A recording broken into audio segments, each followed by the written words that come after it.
Saludos estudiantes. En este video pretendo enseñarle a ustedes las instrucciones para contestar los casos que estaremos utilizando en el curso de psicopatología durante este semestre. Parte del curso es el que tenemos que contestar varios casos que se nos presentan en la sección de asignaciones. El primer paso que tú debes hacer es leer el estudio de casos como estrategia de evaluación para contestar la rúbrica de evaluación de los casos. Esto se encuentra en la parte de material de apoyo. En segundo lugar, vas a leer el caso en particular, ya sea el caso 1, 2 o 3. El tercer paso es que vas a utilizar el DSM-3 o el DSM-4 para establecer un diagnóstico. Tienes que estar bien claro que debes comparar los síntomas que presenta el caso con los criterios del diagnóstico. Cuarto paso, vas a rellenar la rúbrica de evaluación. Esta rúbrica acompaña cada una de las asignaciones. Debes incluir todas las respuestas dentro del encasillado de la rúbrica de evaluación, porque esta es la forma que voy a estar utilizando para poder contestar tus trabajos. Ahora estaremos viendo en detalle cómo vamos a usar el estudio de casos como estrategia de evaluación. Número 1. Vas a leer el documento Estudios de casos como estrategia de evaluación para contestar el caso. Debes de incluir información de trasfondo, una descripción del problema, el diagnóstico, la descripción de los síntomas predominantes que se van a utilizar según el DSM-4 o el DSM-5, identificar aquellas situaciones críticas, un examen del funcionamiento mental de la persona, situaciones fuera de su control, referencias en formato APA, por supuesto, y la redacción y gramática. Una vez has leído el caso, debes de identificar aquella información, situaciones o síntomas que son de importancia. Esto te servirá a ti para poder tener un cuadro general de lo que significa, en el caso particular, el diagnóstico que tú puedes hacer y establecer aquellos criterios que están relacionados con el DSM-5. En el DSM-4 o el DSM-5 vas a encontrar los criterios para el diagnóstico. Debes leer la unidad del módulo que corresponde también al caso. Debes establecer que los síntomas que presentan el caso deben de estar comparados con los criterios del diagnóstico del manual del DSM-4 o el DSM-5. Al escoger el diagnóstico, colocas el código del diagnóstico y el título del diagnóstico. Ejemplo, F32, trastorno depresivo mayor, episodio único. Eso es lo que tendrías que estar colocando en donde aparece diagnóstico. El cuarto paso que tú debes de estar tomando es rellenar la rúbrica de evaluación. Vas a completar cada uno de los recuadros que tú ves que aparecen, insertando allí las respuestas dentro de cada encasillado. Es importante que lo uses. Este es el modelo que utilizan en algunos hospitales y en algunos centros de diagnóstico, y te estarás familiarizando con la forma en la cual ellos organizan la información y el trabajo en sus récords médicos. Veamos un ejemplo de un caso. El nombre tuyo como estudiante, pues en este caso Marta Hernández, la información de trasfondo. ¿Qué voy a incluir en la información de trasfondo? Aquella información general que permita tener un cuadro general de la persona y su trastorno biopsicosocial. Debes de incluir la edad, el género, el estado civil, si tiene alguna enfermedad física, si tiene algún historial médico que aparezca en la información, historiales anteriores de salud mental, en qué crisis de la vida se encuentra en el momento presente, algunas fortalezas, debilidades, Puedes usar la escala de evaluación global del funcionamiento. Esta escala se usa en el DSM-4, sin embargo ya no se usa en el DSM-5, pero todavía algunos hospitales lo están utilizando. Y es que esta escala se clasifica el funcionamiento de las personas entre 0 y 100. Por ejemplo, de 70 a 61, la persona presenta problemas leves, tiene algún problema. Un ejemplo de esa escala está en el material de apoyo del curso. Por ejemplo, si fuera el caso 1, la señora la disparatera sería su nombre, la edad que le corresponde a ella, su género, su estatus, trabaja o no trabaja, y vas a presentar, por ejemplo, la señora disparatera presenta un funcionamiento en una escala de 80 a 70, tú escoges la escala que mejor se asemeja a la descripción del caso. De esta información debe ser clara y concisa. Debes de evitar dar un copy and paste del material del caso. Adjunto puedes ver un ejemplo de la escala de evaluación global. La puedes encontrar con detenimiento, vuelvo y te digo, en los materiales de ayuda, que te van a servir a ti como un cuadro, para tener un cuadro general de cómo está funcionando la persona en ese momento en que tú lo estás evaluando. Esto te va a servir a ti para poder determinar y tomar acciones en casos de situaciones terapéuticas. Veamos un ejemplo de lo que esperamos hacer en la descripción general del problema. Número 1. Evite copiar el material y darle paste en la rúbrica. Usted va a describir la situación que presenta el caso en forma general. Últimamente la persona ha presentado el siguiente problema. Cuando pasó con su divorcio expresó esto, los últimos síntomas que ha tenido. Utilice las expresiones propias de la persona. Ella dice que se siente con el pecho apretado, refrasé lo que ella está diciendo, mi familia me molesta, me siento angustiada. Debe de utilizar todas estas frases como parte de la descripción general del problema. En la descripción general del problema, usted va a describir el problema principal o aquellos síntomas que acojan al cliente. Va a describir síntomas físicos, emocionales, sensoriales, cognitivos que representan. Va a citar aquellas verbalizaciones de emociones, de pensamientos, como por ejemplo, veo doble o veo luces. Emociones, me siento triste, me siento alegre. Y deberá incluir cualquier otro diagnóstico o prueba psicológica que le hayan administrado en el pasado o alguna información que usted tenga previa que le ayude a tener una noción mejor del presente caso. El diagnóstico. Tú vas a escribir el diagnóstico según los criterios del DSM-4 o el DSM-5. Va a exponer claramente cuáles son los síntomas que presenta el caso, establecer la similitud de los criterios del caso con los criterios del DSM-5, coloca el código y el título del diagnóstico y escriba cada uno de los criterios del diagnóstico en el encasillado. Esto te servirá para poder tener un cuadro claro de cómo parean los síntomas de la persona con los síntomas que están determinados en el diagnóstico del DSM-4. Para poder evidenciar el diagnóstico, necesitas tener los criterios del DSM-4 o el DSM-5.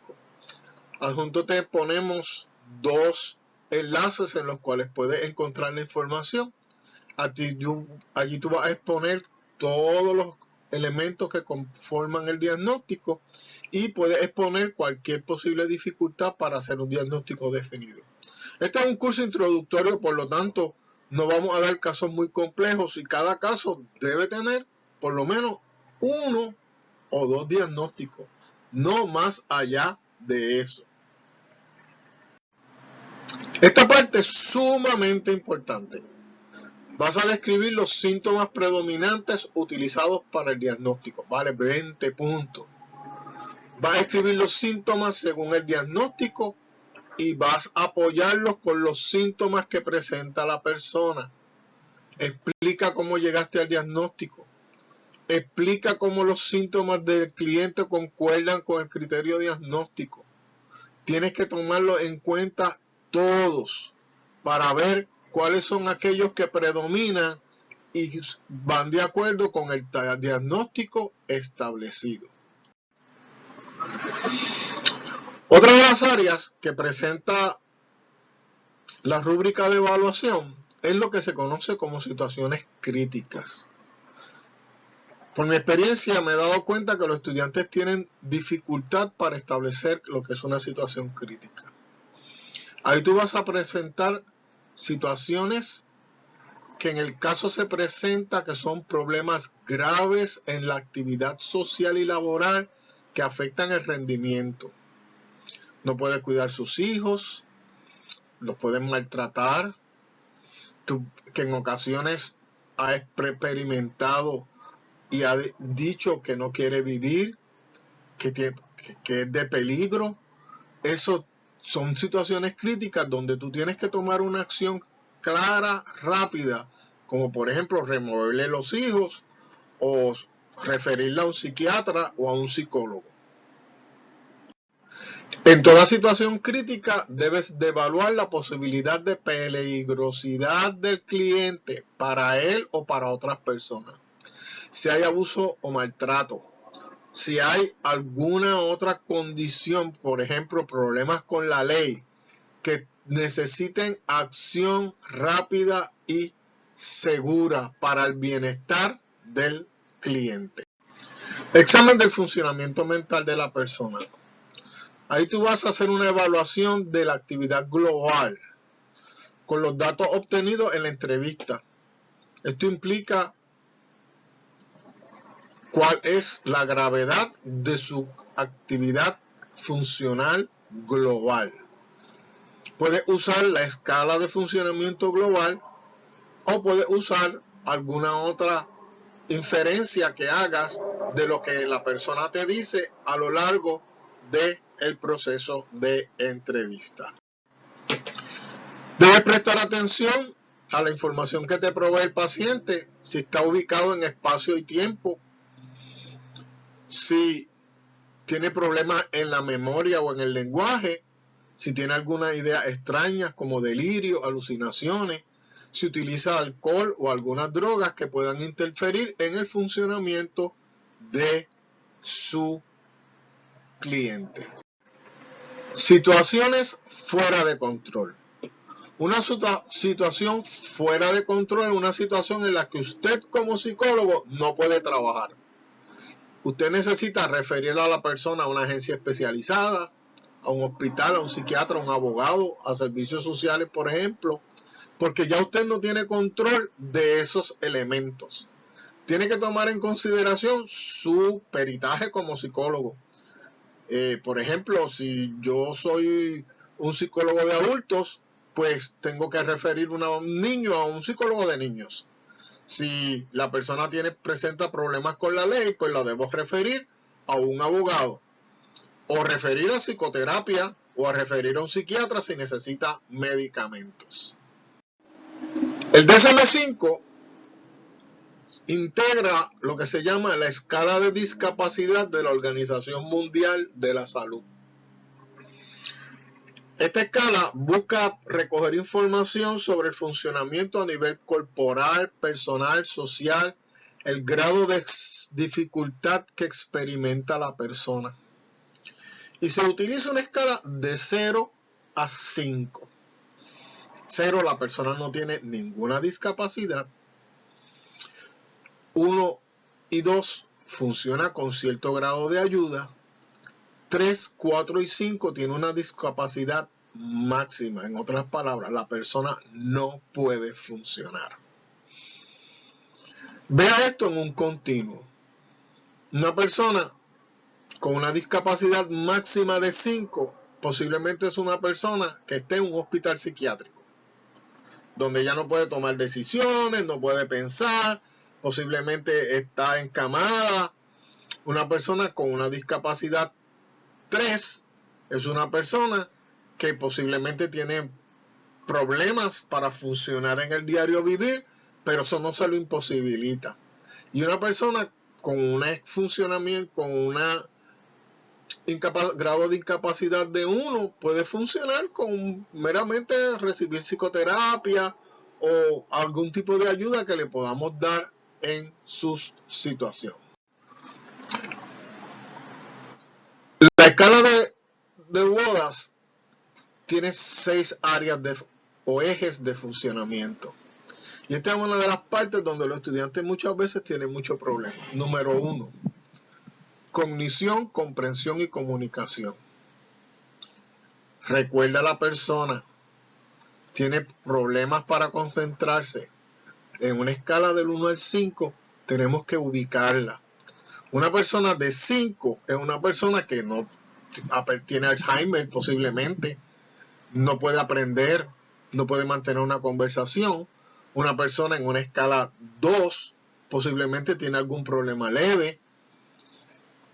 Y el estudiante tiene que tener el criterio como psicólogo de establecer los niveles de dificultad en el funcionamiento de esa persona.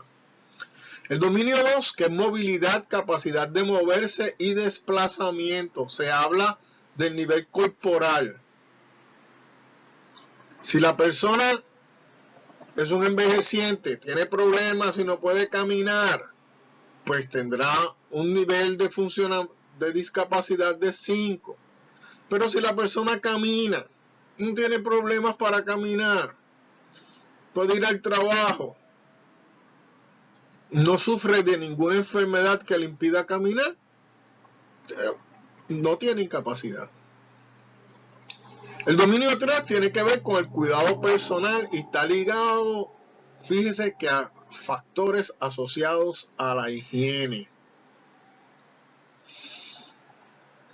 Esa persona es capaz de vestirse, de alimentarse. Esa persona puede funcionar como una persona adulta. Por ejemplo, un caso de un niño que tengamos, por ejemplo, con retardación mental. ¿Se sabe bañar o no se sabe bañar? Si no se sabe bañar, tiene una discapacidad máxima de 5.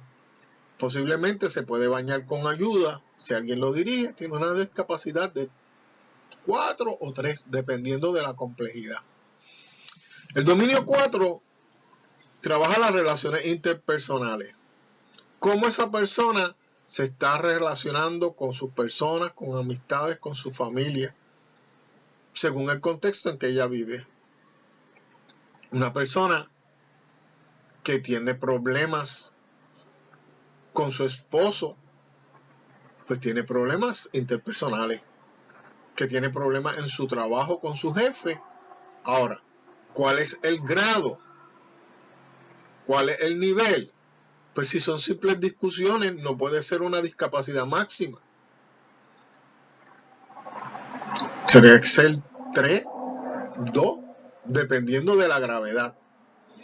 El dominio 5 mira las actividades cotidianas. Esas actividades cotidianas se refieren al funcionamiento que se espera en las actividades laborales y domésticas. ¿Puede esa señora limpiar la casa? ¿Puede esa señora asistir al trabajo? ¿Se ausenta frecuentemente? ¿No sale de su cuarto? Son criterios que uno debe tomar en la evaluación de estas actividades. Y el dominio 6, que es participación en la sociedad.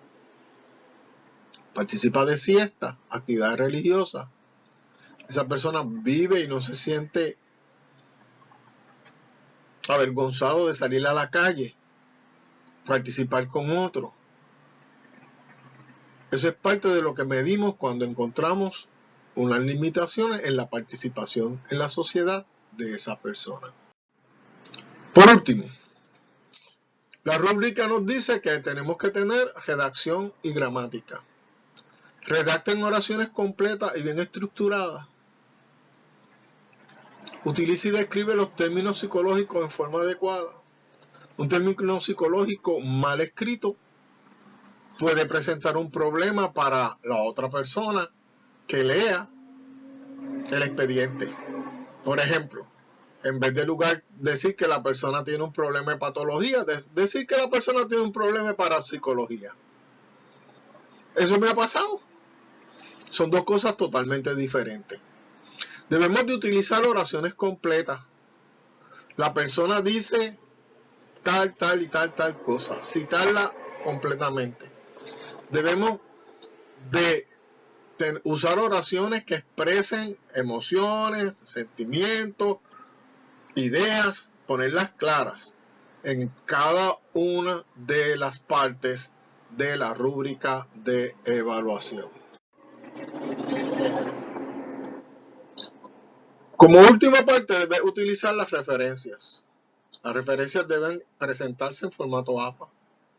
Deberá incluir todas las referencias utilizadas para establecer el diagnóstico a fin de que yo pueda tener conocimiento de qué material está utilizando, material del libro, enlace a internet,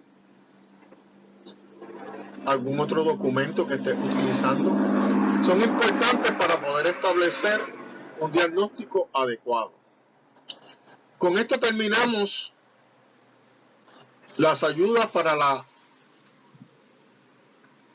contestación de los casos. Es importante que las leas, las estudies y que tengas una idea clara, y esperamos que estas ideas te ayuden para poder lograr tener éxito en el curso.